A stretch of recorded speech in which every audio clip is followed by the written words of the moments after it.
Um, has anyone been to Washington, D.C. In the spring when the cherry blossoms are blooming? Okay. So it was a cold spring.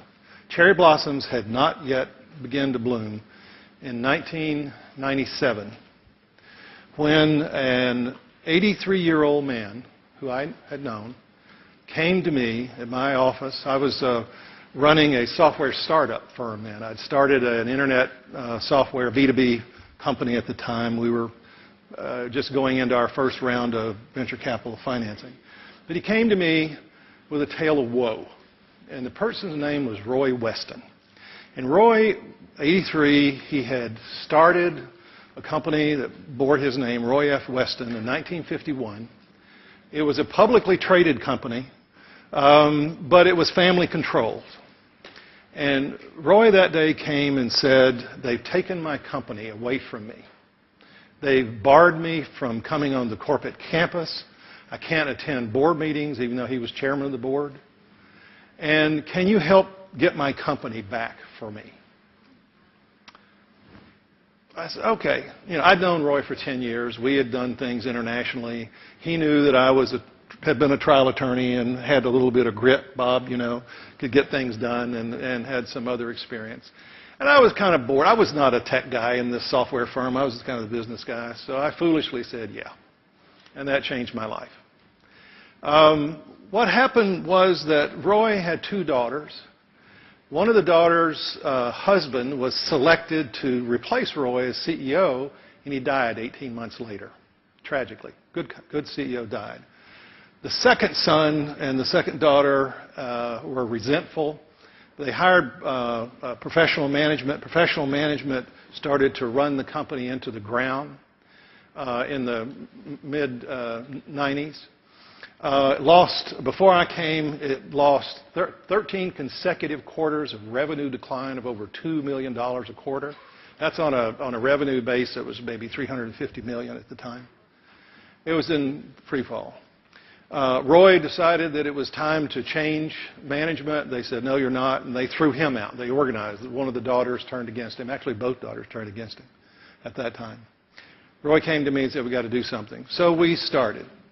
And what happened eventually is that we did one of those hostile takeover things you read about, like Campbell Soup and others.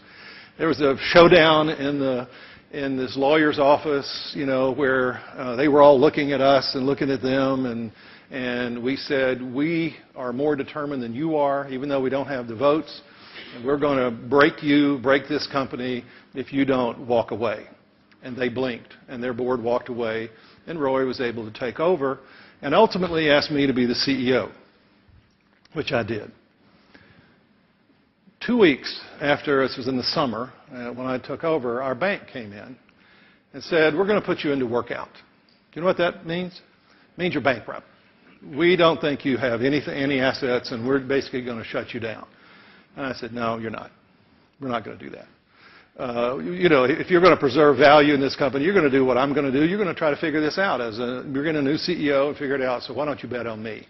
Well, they went away after about 4 hours of discussion and didn't do that. And 6 months later, we fired that bank and brought in a new bank who understood us. But that began the process of trying to figure out what to do with this company and what kind of change that we could bring to bear. And so, just to give you a little sense of it, when I took over, we lost $28 million that year. That year, we were in the middle of losing $28 million. We never lost a dime after that. Never did we have a year of losses. And we didn't make a lot for a few years, but we never lost any money.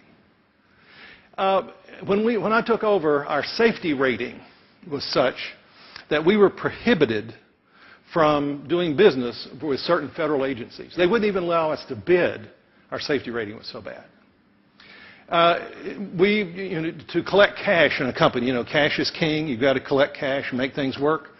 It took us 105 days to collect our bills. It's called DSO, Day Sales Outstanding. 105 days on average to collect our bills. Now, our DSO is 45 days. And for Weston, a day of day sales outstanding is about $1 million. So you can see what it adds to the cash flow when you're able to reduce how long it takes to collect your bills. We are world class in safety today. There's no one in our industry or associated industries that have a better safety performance rating than we do.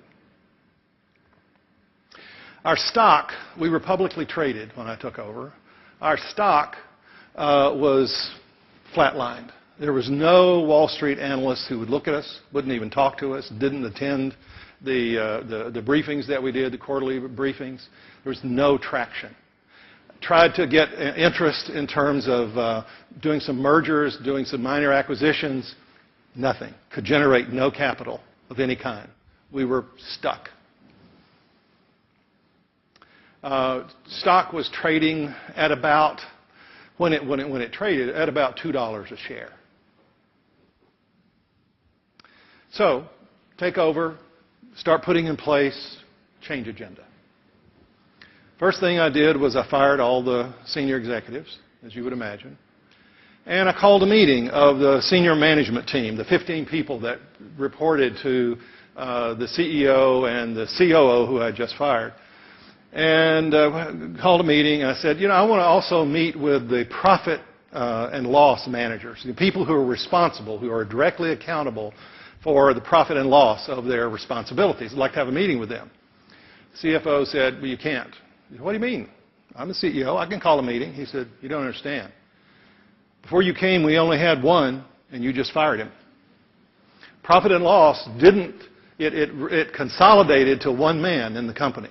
And so did all the other management systems. Everything was about centralized control.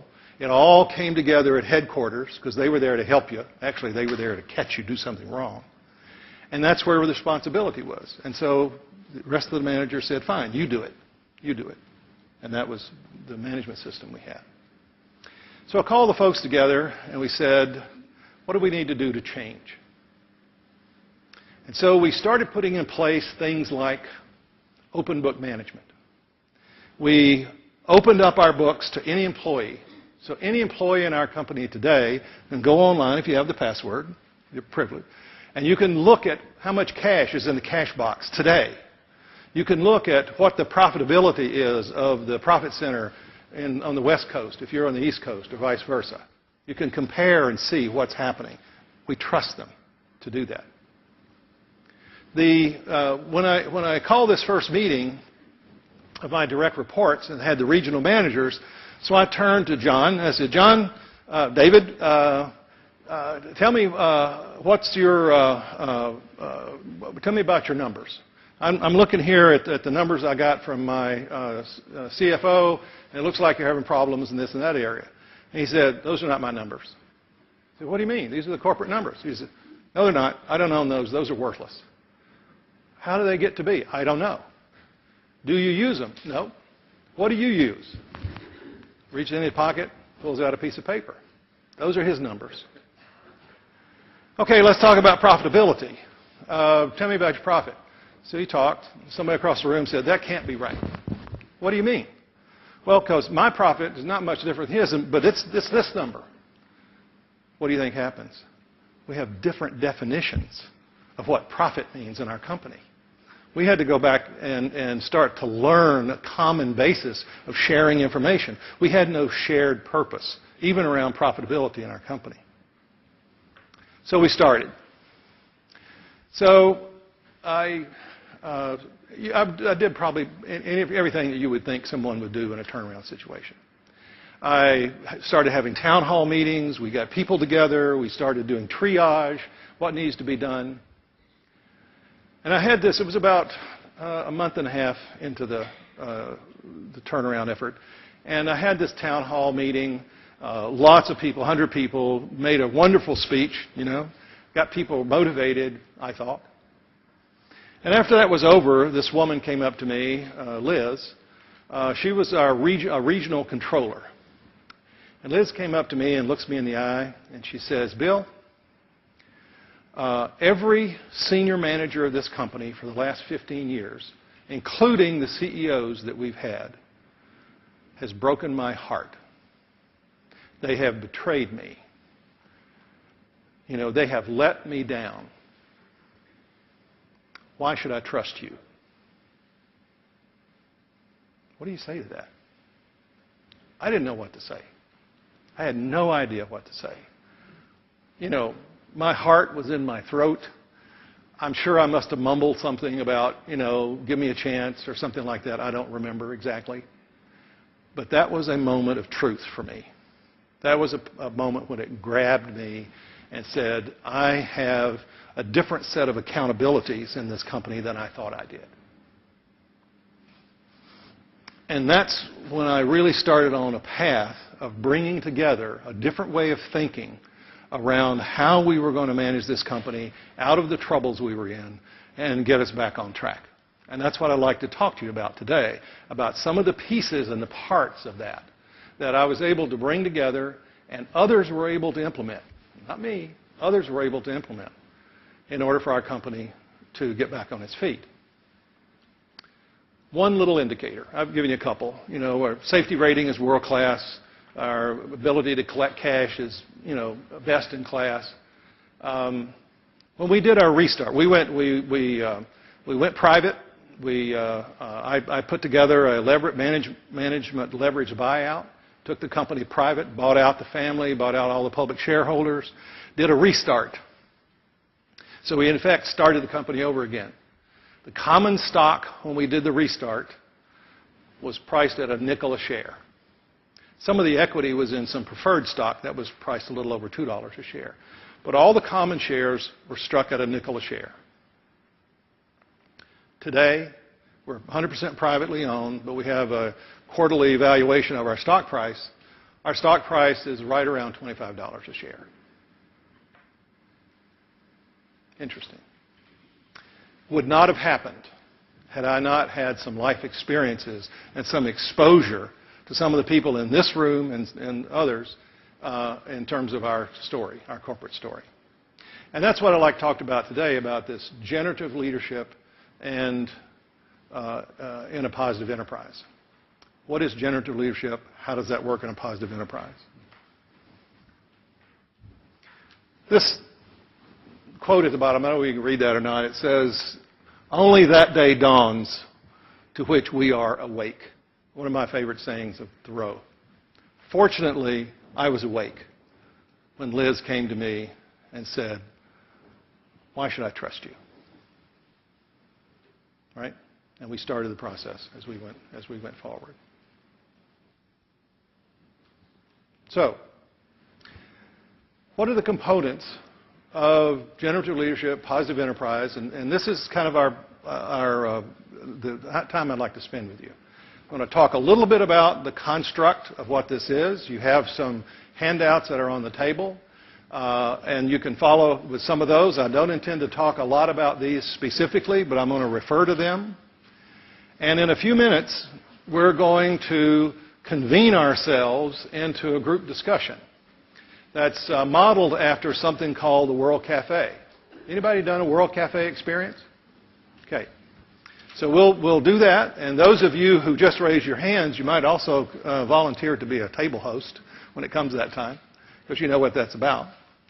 And then we'll have that discussion, and we'll tend to put some of these ideas to use as you consider some of the questions we have to think about these ideas and to put it to practical use for yourself with the issues that you face. So, a positive enterprise. What is that? Why do we use that term, and what's this about? Well, an enterprise, start with what an enterprise is. I use this construct of what an enterprise is as a way of introducing this topic and introducing this essentially a diagnostic tool for anybody to use in any size organization, in any setting. Not corporate setting. It could be with your family. It could be in your church. It could be in an NGO. It could be a government agency. It could be a project team. Any organization of any size is an enterprise, provided that it meets this kind of definition here. A group of people, so two or more, who form relationship to achieve a shared purpose. Shared purpose. Do you have a shared purpose in your enterprise? And the definition is that if you don't have a shared purpose, you don't have an enterprise. You may think you do, but you have something else. And so the first challenge in terms of building an effective entity that can get things done is to be clear about why you're there, what the shared purpose is. Right? Now, how do you take then an enterprise and have it become a more effective enterprise? What does that look like? Well, what this construct suggests, is there are questions to ask about the effectiveness of your organization. Maybe you're a teacher in a classroom, and that's an enterprise, or can be. Maybe you're, running an administrative team in the office 3 doors down, three downstairs. Doesn't matter. If you ask these kinds of questions, I believe from my own experience, that you can build a more effective operating enterprise. Now, this is not about being nice or any of that stuff. It's about effectiveness. And it's about effectiveness in the context of the world we live in today, in terms of the world I have lived in. Government world, NGO world, as a trial attorney, teacher, and business person. So the first component here is this thing we call practice generative leadership. You'll see some notes there on the page about that. We'll go there now.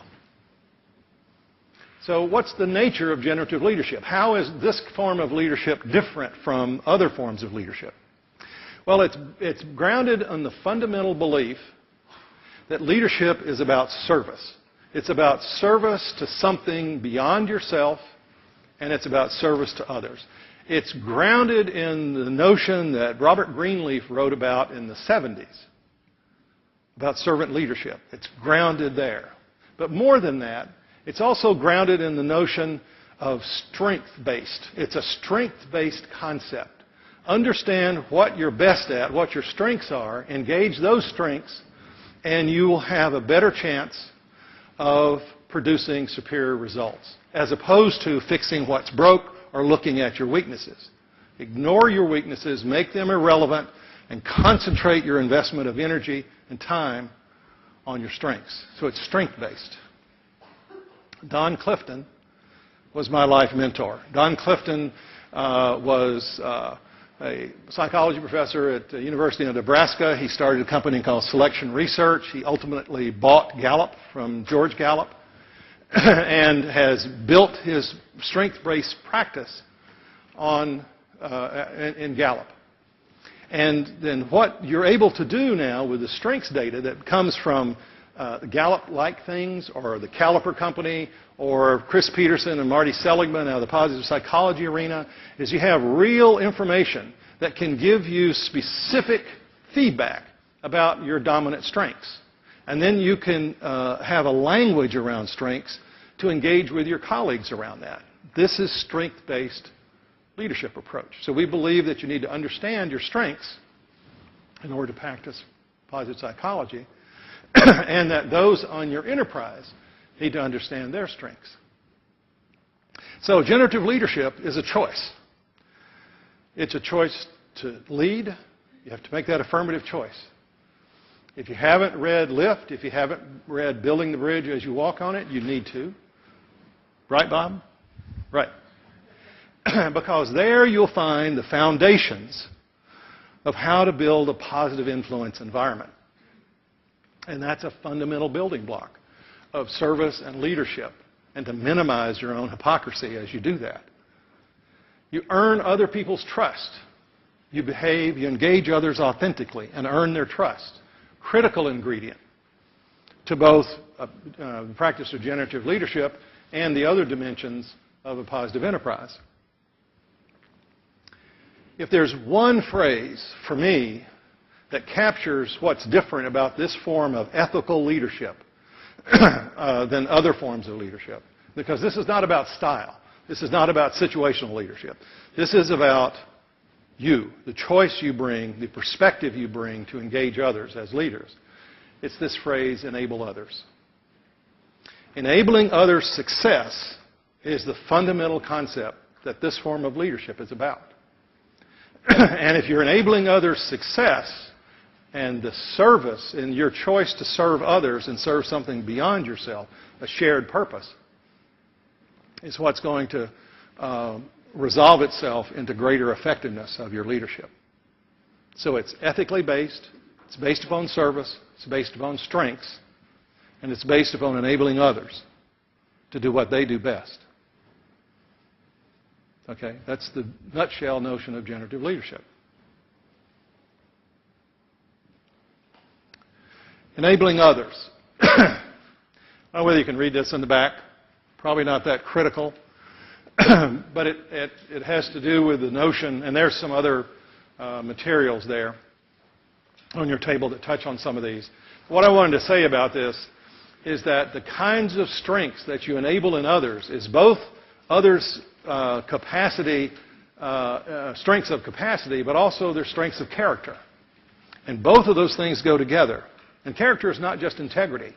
It's those things that motivate you to engage your strengths in an optimal way. Let's say you have a strength of curiosity or spirituality. Engage those kind of strengths.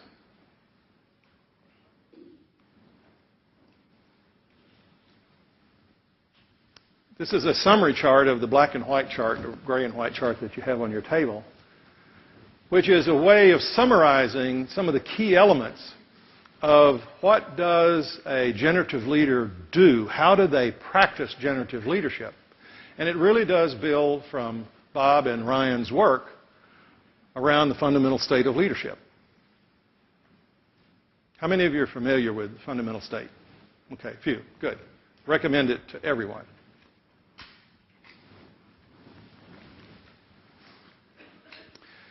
So let's look at the whole construct then of the generative, of the positive enterprise.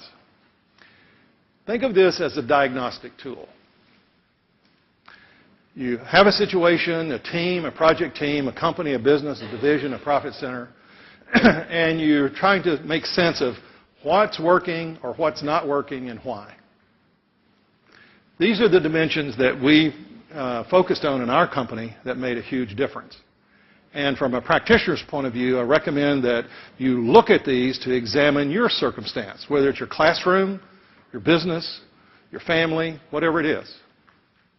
First of all, what are you trying to do? From a leadership point of view, leadership is about, in our view, one thing and one thing only. Leadership is about one thing. Now, did you just start to feel uneasy when I said that? Is anything ever about one thing? No. So why did I say it? And what is it about? Leadership is about change. If you're not about change, you don't need leadership. Because it's status quo, it's stasis. What's happening? Nothing. So leadership, the way we teach it, is about change. And it could be change coming at you or change you're leading yourself, or both, usually both. Multiple forms of change. But for a generative leader to build a positive enterprise, the change they need to focus on is the important stuff. It's meaningful change. So the essence of generative leadership is to create meaningful change. Meaningful to whom?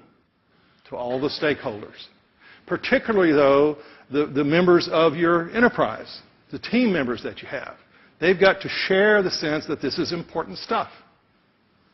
And that's what you focus on. So if you're trying to achieve superior results, we believe that you focus on what's most important. And that's how you can get transformational change and capture the imagination and enroll others to join you in that change effort. So you focus on the important stuff. In this world, with change coming at you so much, an accelerating rate of change, particularly in the global business community, we have to adapt better than our competitors. We have to adapt to keep the attention of our customers. And so adaptive learning becomes a critical component of an enterprise that wants to be exceptional, that wants to perform at a positive level. So you have to anticipate, preempt, and innovate in order to realize the benefits of that adaptive learning. You have to create a culture in which not wasting mistakes is a part of who we are. And one of the most critical tools of any leader, there are two really important takeaways for me from this. Critical tool for every leader is to be able to ask great questions. Asking questions, as the leader, being able to frame and ask important, open, positive, reinforcing, supportive questions that are relevant to the critical issues facing your enterprise is one of the most important skills that every leader needs to have. And it can be developed. And we deliberately develop good question asking processes in our company. The other one is storytelling, which we'll come to in a minute. Next, build high-quality connections. I didn't even bother Jane to change the words. You were so right. It was so critical to what we're about. Trust. Trust is everything when people have to share responsibility for results and put shoulder to wheel together and collaborate together and act as colleagues. Positive emotions, Barbara Fredrickson's work. Positivity is a critical component to building an enterprise that can excel.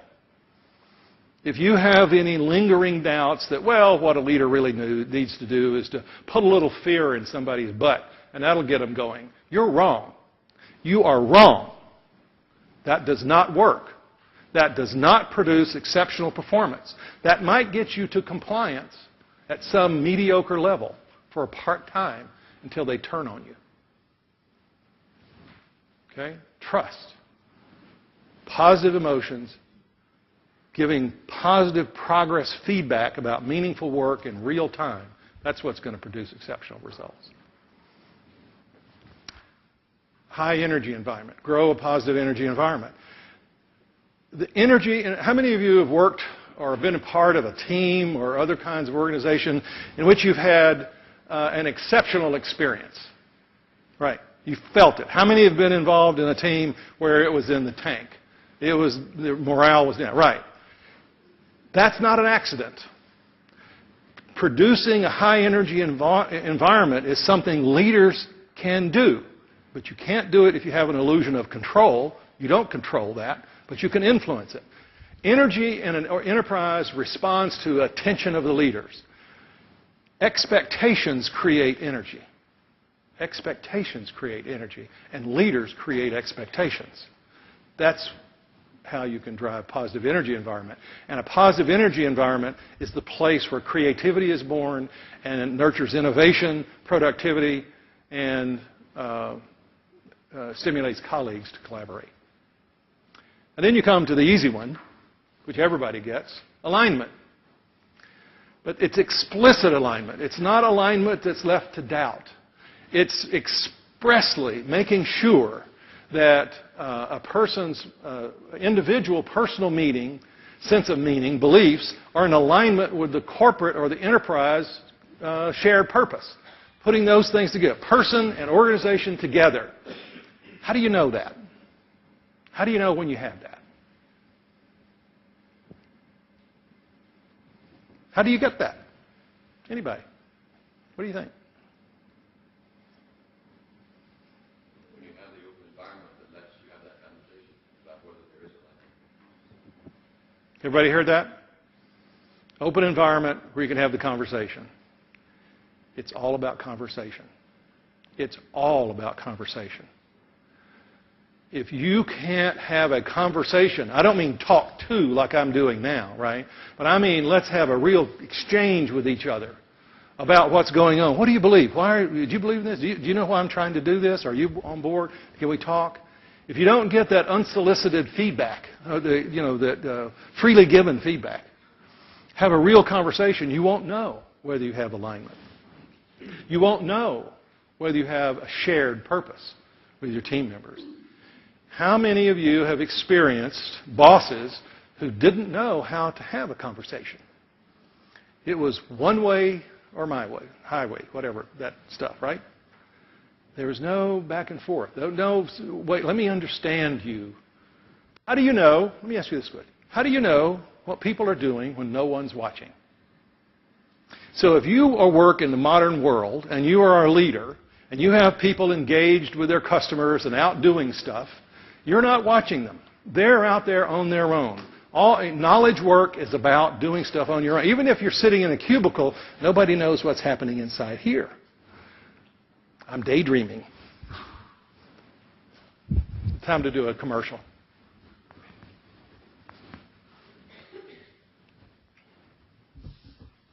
Have you seen this? Current issue of Harvard Business Review. You know who's got a major contribution in this? Gretchen. Thank you, Gretchen. So does our friends at George Mason and others that we've worked with. So that, but one of the things that's pointed out here is so much time is spent on daydreaming that's pointless. It's destructive to the creative process in terms of this work. But the point is you don't know what's happening inside someone when no one's watching unless you have a conversation. You have to ask. You have to get to the point of what do you believe in? Do you believe in what we believe in? Why are you here? What motivates you? What are the intrinsic motivators, let alone the extrinsic things, which can do more harm than good? But what are the internal things that really turn your crank? Because if I understand those things, then I have a greater degree, even though I'll never know what you're doing when no one's watching, I'll have a greater degree of confidence that you'll do what you believe in, that you'll do what you're committed to. And I'm not going to know that unless we can talk about it. How many leaders you know wouldn't stoop to do that? And therefore, they're less effective. And they're not generative leaders.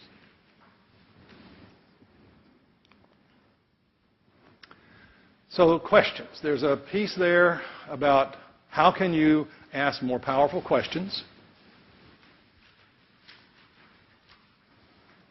And then there's this piece on great stories. But let me see if we can read this one about what is a great story. Can you read that? Let me read it to you. This is an example of a great story. Truth, naked and cold, had been turned away from every door in the village. Her nakedness frightened the people. When Parable found her, she was huddled in a corner, shivering and hungry. Taking pity on her, Parable gathered her up and took her home. There she dressed truth in story. She warmed her, sent her out again. Clothed in story, truth knocked again at the villagers' doors and was readily welcomed into the people's houses. They invited her to eat at their table and warm herself by the fire. Simple story, powerful story. All the ingredients of storytelling are right there. If your stories can follow that process of creating a story, creating this sense of dramatic impact, this conflict at the beginning of the story, where was truth? The solution that was brought together. How many of you, when you heard or read that piece, were imagining something else, some other experience that you've had, or relating that to your own condition? You know, creating your own truth about story and parable. Those are the powerful stories that we have, is when they're able to do that. Okay?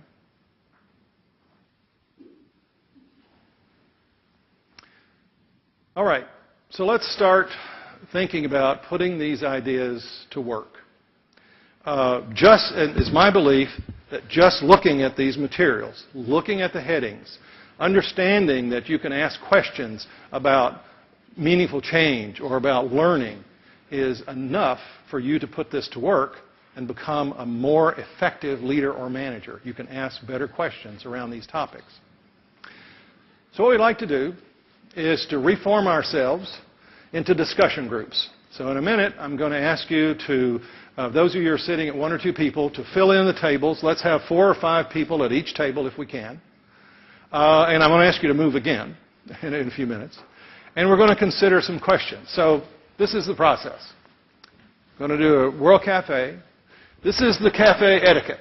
We want you to contribute your thinking. We want you to speak your mind and your heart. We want you to listen and understand. And most importantly, we want you to connect your ideas one to the other around these questions that we're going to frame in just a minute. Okay? One of you will need to volunteer at the table to be the host of the table. And this is the job of the host of the table.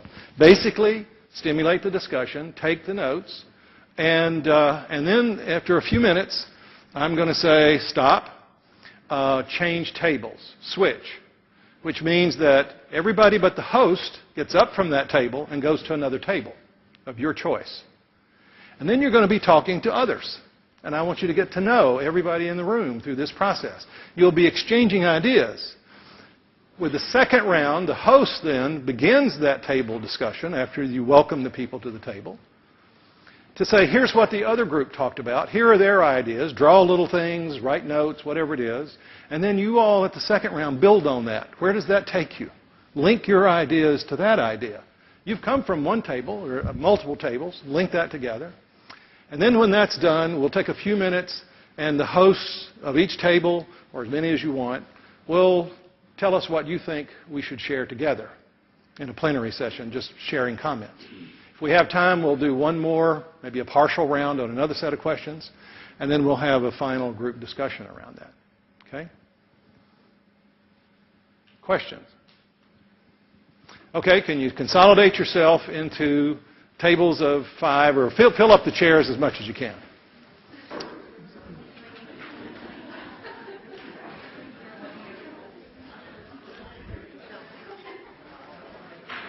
Good, good.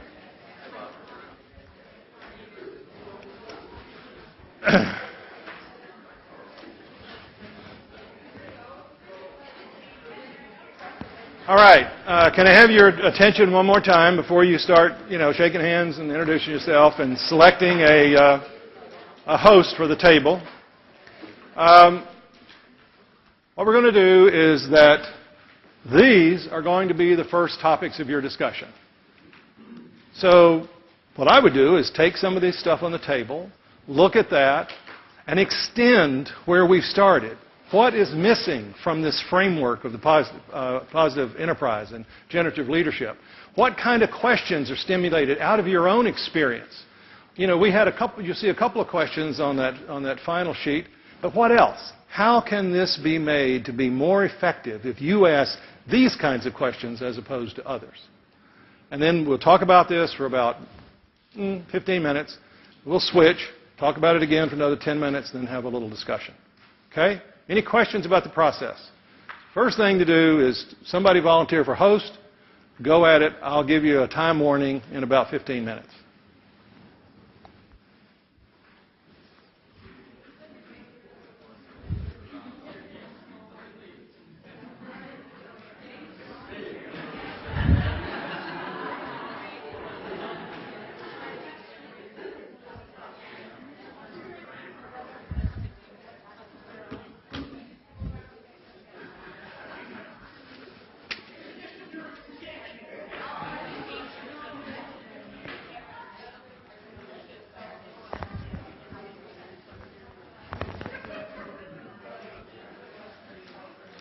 And oh, by the way, if you feel the need to redefine the task, have at it.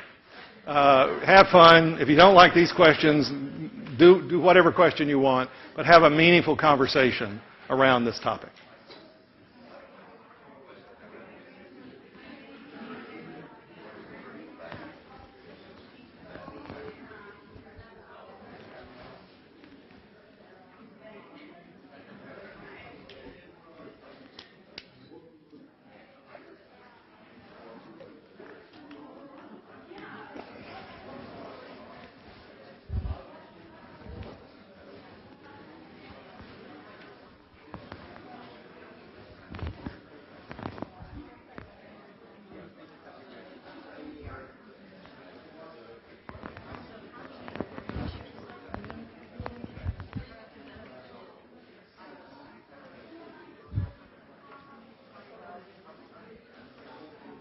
Is that working all right? Is that going okay? Okay.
Hey, good to see you. How are you? Good to see you. I would. Why don't you sit at that table because Jane's going to leave in a few minutes. Okay. And then you can just fill in with that. We've got these materials.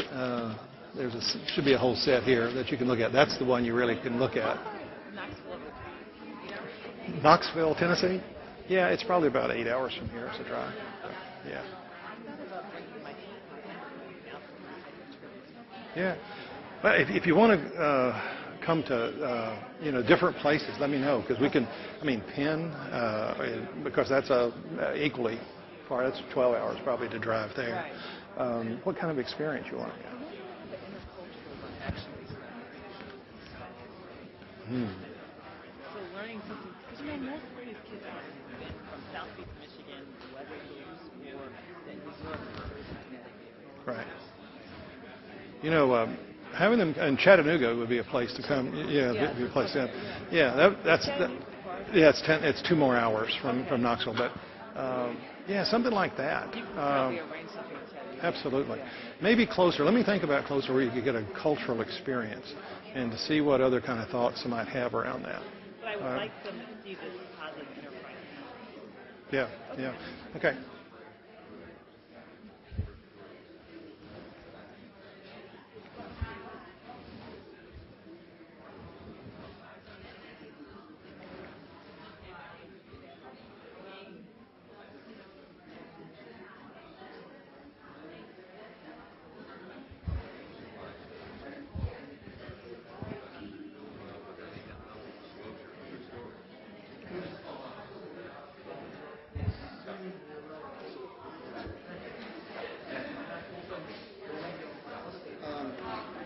Mind if I join you for a minute?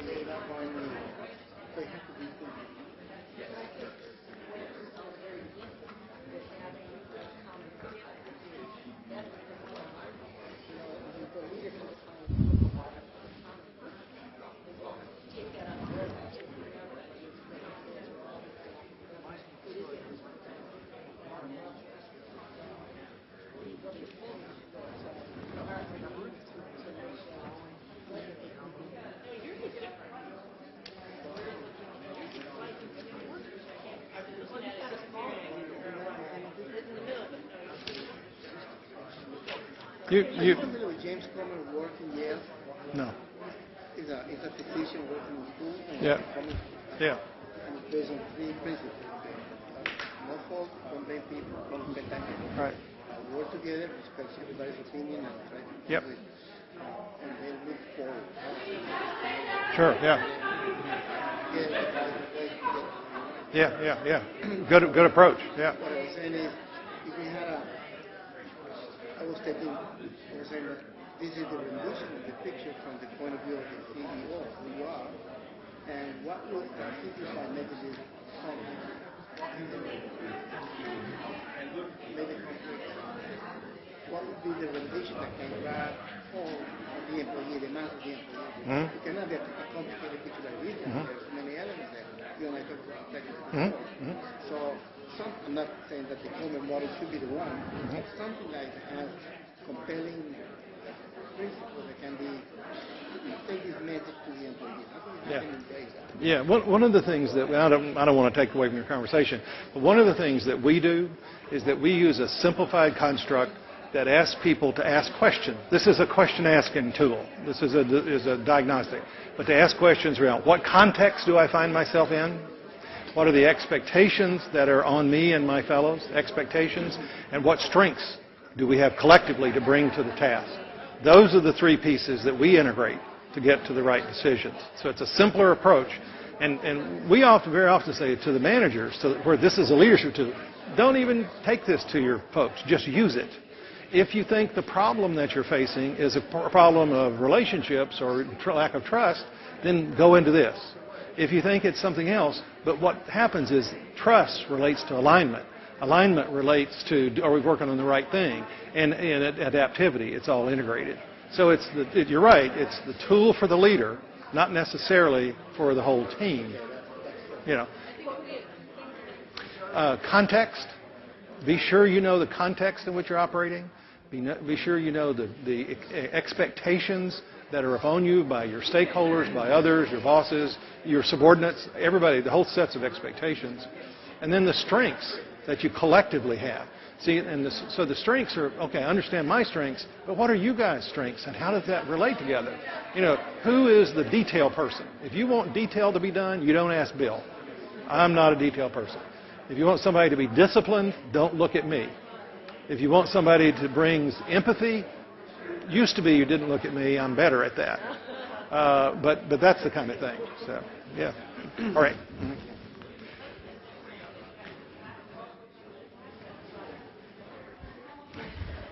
2 minutes before we'll switch, please.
Okay, could you bring your conversations to a close? And then everyone but the table host go to another table. Your choice. Just move around the room, go to another table.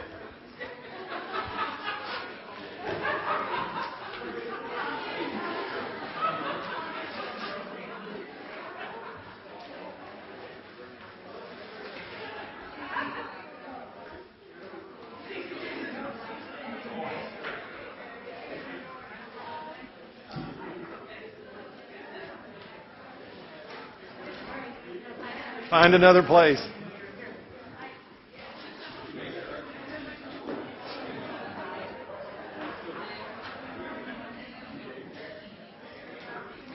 And if you are a couple, why don't you break up for this next 15 minutes?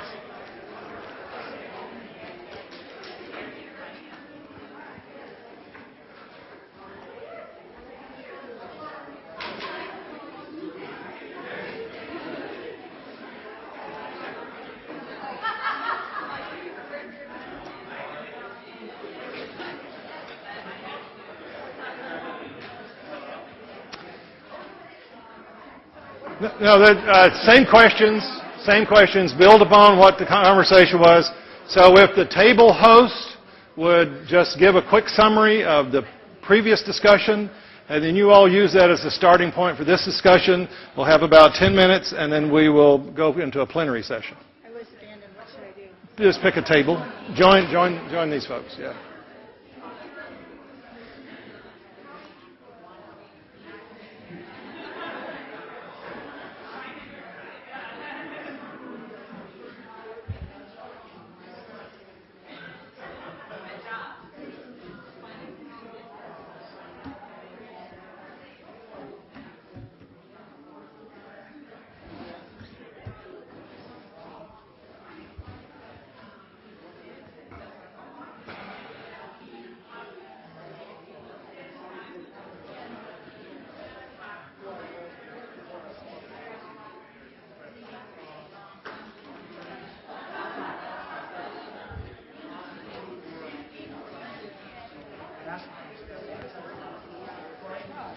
Someone came up.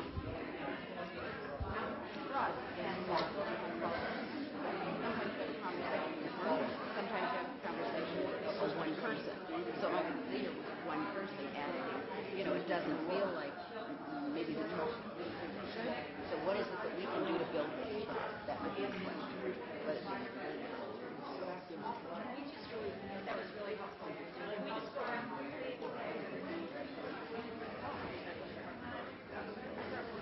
Yes. Okay.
I think one thing that's not said here, what can be applied, is leadership at every level.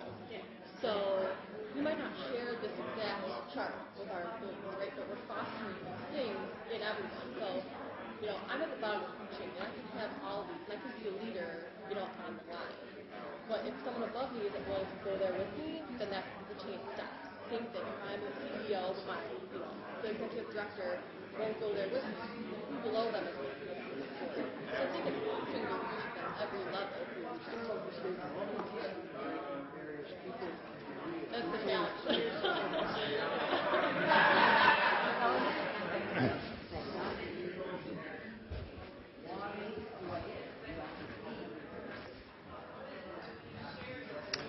A 2-minute warning before we close the discussion.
Okay, could we bring the conversations to a close?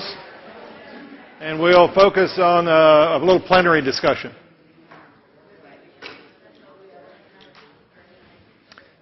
Okay.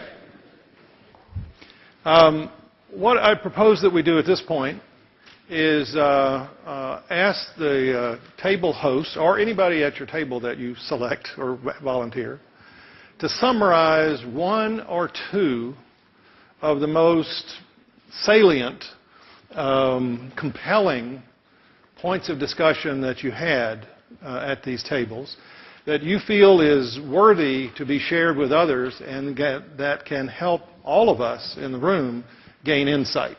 So that's the standard, okay? So it's important. Share the important stuff. What's important that you would like to share? I have a microphone here so we can hear well. Anybody want to start first?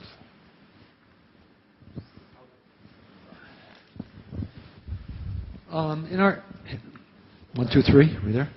In our two groups, in the first group, someone told a story about last Friday and asking a person about what they personally valued. And the person told a story about in their family, they always claimed to value equality. But then the little sister started dating a black guy.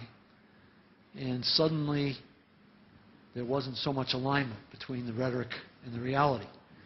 And then she got pregnant. But then after 10 years and having a black grandson, the family actually evolved into a much more equal sort of orientation. We said, well, what was the power of that?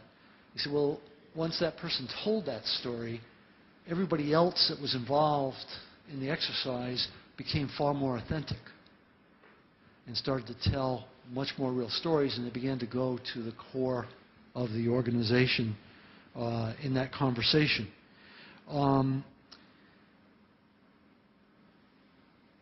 The comment was made about that. When people create authenticity, it enables the network of energy to emerge.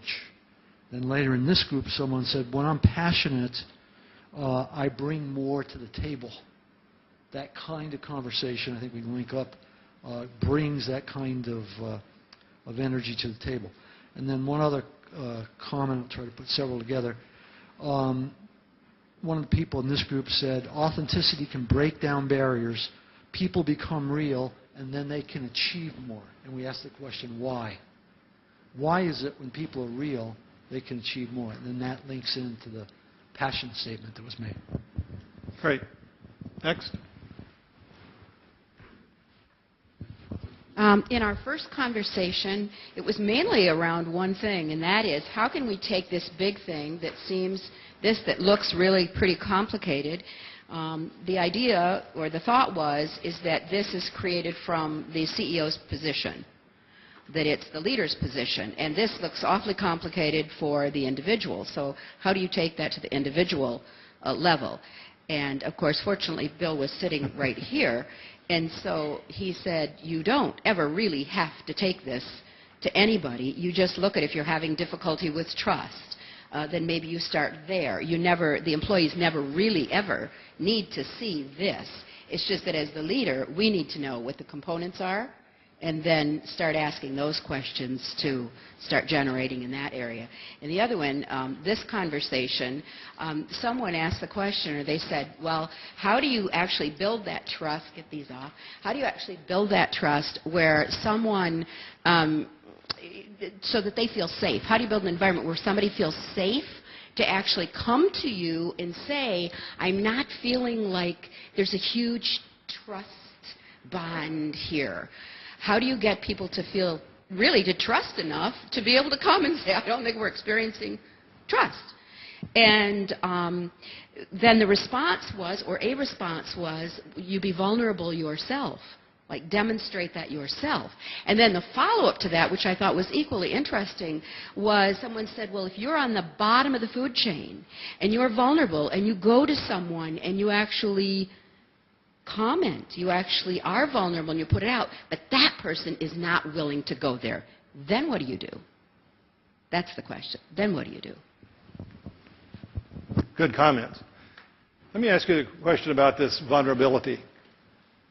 3 words that a leader can say, if they're said authentically, that will demonstrate vulnerability.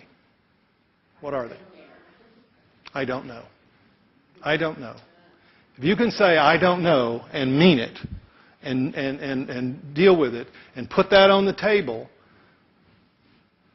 you'll be seen in a more authentic way. Huh? The Socratic wisdom, yeah. Who wants to go next?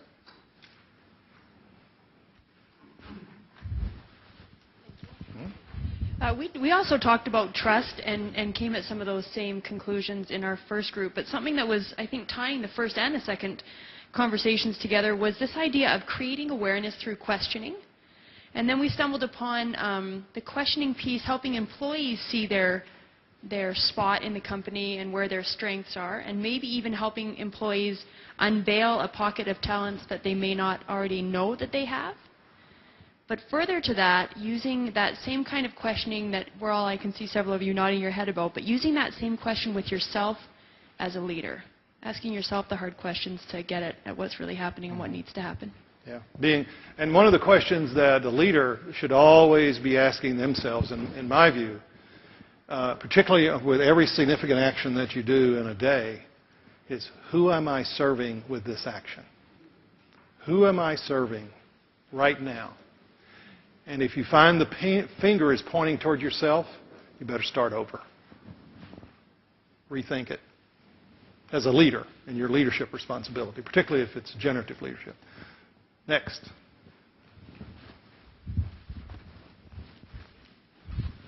spent a lot of time talking about alignment. So we had the a question of you're a new leader, you come in, and two of your staff right away, one says, I really like the status quo, it served me well, life is good. And the next person says, I'm a negator, and really that served me well. And it's like, well, where do you go from there in terms of trying to create some alignment? And so we decided the best would be to ask each of those individuals, well, tell us how that status quo has served you well, the value that it's really added for you in the organization, and where has the negator behavior also served you and the organization well. And any other stories where you might have observed those characteristics. And then that was followed up by the question of, well, have you ever observed it either in yourself or in others where the status quo or the negator got out of hand and began to be harmful? So you're just coming from this place of intense curiosity and relentless respect. You're not engaging in a power struggle. You're not getting into trying to persuade them over. I think that's a pretty good summary. Oh, second question was, how do you build a trust and really this alignment in healthcare where stakes are often high? So we talked about the need to have ongoing conversations and talking, but oftentimes it doesn't happen. And these are situations where people die, where you can read awful things about yourself or the center that you're working with because people died or who knows what happened to them. But oddly enough, time to have conversations and to build respect are really not built in to your workday. And then we're baffled about why we don't have team and why trust is low. And obviously then we all said when trust is low, information doesn't get shared, patient outcomes aren't what they could have been if we did. And so we didn't get any further in terms of just saying it is very interesting. That's really not built into healthcare, having conversations and building trust and really getting to know each other's strengths. That's disappointing, but true. Next. There are a couple of themes that emerged in this group that have already been mentioned, I think, by Mary Jane, is that, especially the notion about that truly welcoming risk-taking, which includes seeing failure as success. So how do we create an organization where that exists? And then I thought this was a very interesting question just to put in the mix here, which is that if you happen to sort of start this not at the very top, but sort of in the middle, is that how then could you do something to promote this, at the upper levels? I thought that was an interesting question. And then finally, just, in terms of this, that moving from something like this to just tangible tools and approaches, and that's kind of some of what we're doing here today is just what questions do you ask, but that was also something that came up. That's terrific. Yeah. Next. A couple interesting questions. We had the first group asked, what is my enterprise? So what's the history if perhaps the leader isn't the originator of the enterprise? What came before them? What's the culture or the climate, the landscape that they're dealing with? And what are the values of others within the enterprise? And that seemed an important thing to understand as you consider leadership. Also, what stories can we share? And that kind of segues between the last question and into a discussion of trust, adaptive learning, and engagement. So Yeah, excellent. Yeah. Next. The first group we had at our table, we talked a lot about how people learn how to ask good questions. Where does this learning come from? Where would people even begin to get the skills? And then what happens when if they're actually listening to the answers? So you can ask all the great questions, but are you actually listening to the answers? And then what to do when those answers might not be what you're anticipating, going into this question asking really with a blank slate and letting the people you're asking fill that in. Then in our second table, we talked quite a bit about how to bring about in an organization, as other groups have touched upon, how to bring about this new way of operating into an organization when the old status quo is nice and strong and it's very hierarchical. You do what I say. How to bring about the knowledge of these new ideas and ensuring that, or determining if your organization is open to learning. Nice. Very good. Thank you. Next. Excuse me. So in our first group, we talked about sharing some examples of putting generative leadership into practice. What were some good examples, organizations, how they've used them, and the practical examples or applications that they had. We talked about the loop between feedback and effectiveness and how important that is, and in terms of adaptive learning, and just the overall importance of communication. In the second group, we started by touching on how an organization would inventory individual and collective strengths.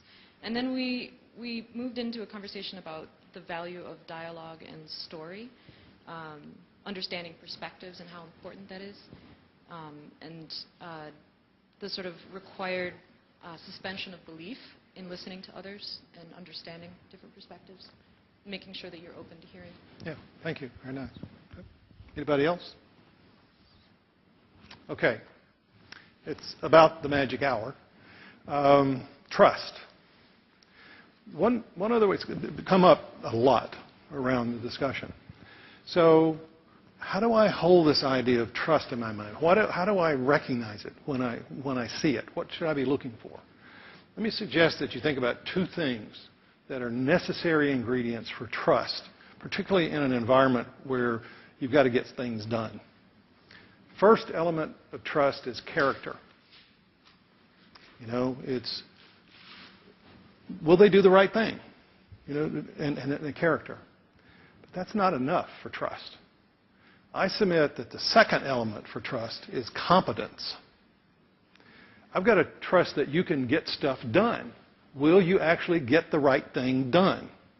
And when I combine that I believe that you'll try to do the right thing with I believe that you can do what I'm asking you to do, then trust can emerge. So it's not a soft, squishy thing.